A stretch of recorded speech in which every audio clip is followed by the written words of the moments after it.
Primeiro-Ministro, senhores membros do Governo, senhoras e senhores deputados. É verdade que o Orçamento de Estado para 2015, nas suas linhas essenciais, se confunde com os anteriores orçamentos apresentados por este Governo. Um orçamento de austeridade, de continuação de sacrifícios e de aumento de impostos para quem trabalha. E ao contrário do que afirma o Sr. Vice-Primeiro-Ministro, o facto inédito deste Orçamento de Estado não reside no objetivo do déficit.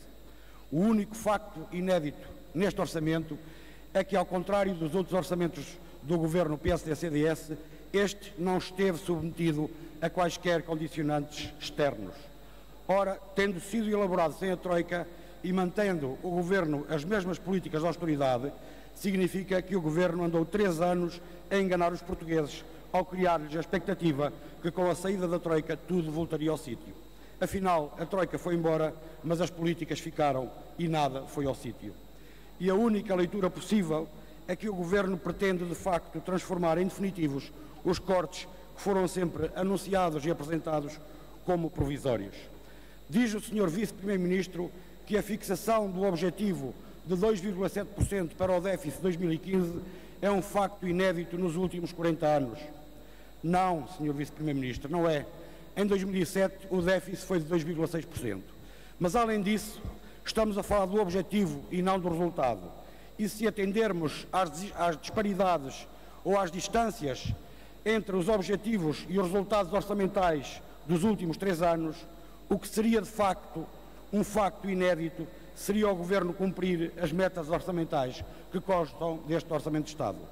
O que seria inédito era que o Governo nos apresentasse um orçamento que respeitasse a nossa Constituição, porque até ao momento este Governo ainda não foi capaz de fazer aprovar um único Orçamento de Estado dentro das normas constitucionais. Nenhum até ao momento. E se, mas aqui há um se, porque é pouco provável que o Sr. Primeiro-Ministro continue depois das eleições. Mas por hipótese académica, se continuasse, ficamos hoje a saber que o Orçamento para 2016 continuaria a ser apresentado à margem da Constituição, porque o Sr. Primeiro-Ministro pretenderia insistir na devolução dos salários a conta-gotas, quando o Tribunal Constitucional já disse que o que falta devolver nos cortes salariais são para devolver na totalidade no ano de 2016. Inédito seria se o Governo pensasse mais nas pessoas e menos nas grandes empresas. Inédito seria se o Governo aliviasse a pressão fiscal sobre as famílias em sede de IRS, em vez de descer o IRC para as grandes empresas.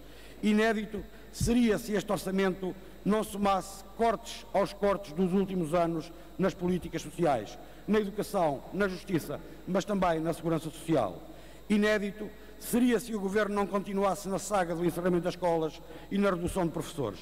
Inédito seria se o Governo devolvesse a totalidade do que retirou aos trabalhadores da administração pública e não se ficasse apenas pelos 20% do total que retirou.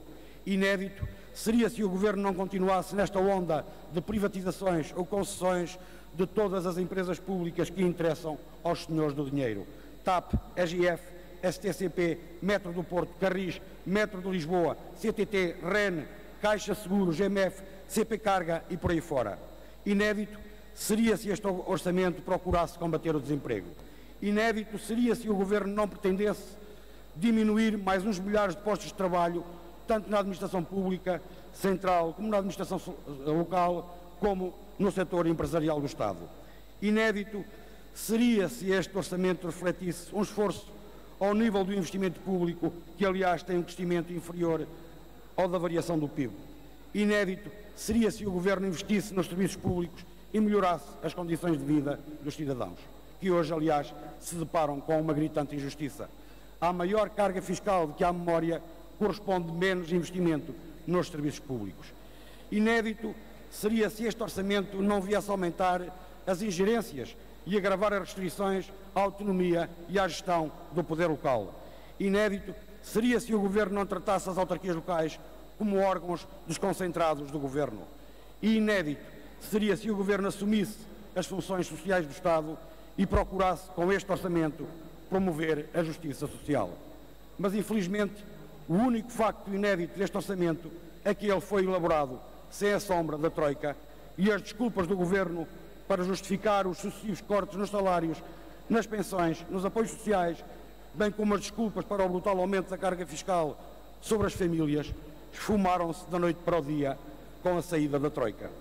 Termino citando o Conselho Económico e Social, quando volta a insistir na necessidade de reduzir a carga fiscal sobre as famílias, tendo como objetivos a diminuição das grandes desigualdades fiscais e a dinamização da procura interna e do mercado doméstico. É o que diz o Conselho Económico e Social no parecer das GOP 2015. E agora dizemos nós, os portugueses exigem e têm direito a uma política alternativa que promova o crescimento, melhore as condições de vida das famílias, combate ao desemprego, dinamize o investimento público e a procura interna e, sobretudo, que promova a justiça social. Não é isso que acontece com este orçamento para 2015.